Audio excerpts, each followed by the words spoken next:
Lalaki patay matapos ginbunos ang ginapahayag iyaman lang abyan sa barangay Quintin, Salas, Haro. Si Julius Bilacaol nakatuto.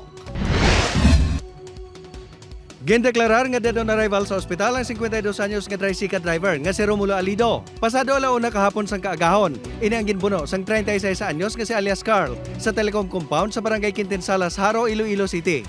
Nagsulod na sa di mo, nagsulod na di. Pagsulod na, brubay, amo itong natumba na lang sa di. Nagambal si ang ako niya, utod niya. Mama, why na dugaan si Papa? Ang biktima kagang sospek ang ginapahayag nga mag-abyan man lang. Lunsay kuno hubog ang mga inis ang nagluntad ng insidente.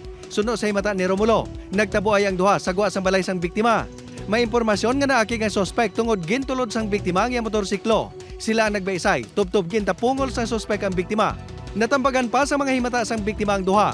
Nagpauli man si Carl, apang si Romulo, nagwa pa si Ilabalay. Kag wala ginalauman nga magabalik pa ang sospek nga armado sang kutsilyo. Nag-angkon ini sang samad sa natuong nga ilok.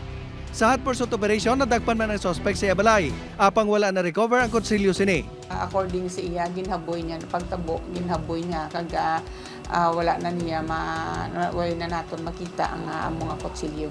Yara sa kustudiya sang Iloilo City Police Station 3 si Carl. Wala man ini naghatag sa pahayag sa news team.